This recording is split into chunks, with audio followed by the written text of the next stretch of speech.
when I got my ACL, my right ACL reconstructed, it was a lot easier because it was a cadaver, and I recommend it to anybody. The difference between a patella tendon graft recovery and a cadaver recovery is literally like 6 months. The difference is the cadaver was so much quicker. Wow. Oh, my God. Because the cadaver, they take it. I mean, it's all swollen and everything afterwards, but it's somebody else's tendon. They take an Achilles tendon off of a cadaver, so it's 150% stronger than an ACL. They fucking screw that sucker in place. Little tiny orthoscopic holes, not nearly as invasive.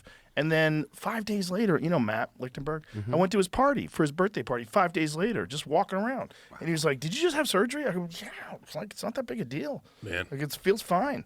You know, it was so much easier. The left one was brutal because they take a slice out of your patella tendon, and then they could take a chunk out of your shin bone and a chunk out of your kneecap, and then they use those to screw this new tendon that they created into the shin bone and into your thigh bone.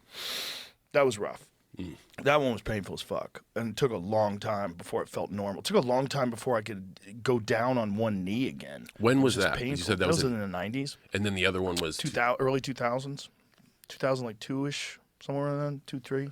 I mean, 10 more years of performance surgeries, 10 more years of medical. I just think it's the difference because they still do that patella tendon graft, and I think George St. Pierre had it done that way. I know a bunch of people that I'm friends with had it done that way, and I was like, oh, don't do that one. Yeah. Do the cadaver.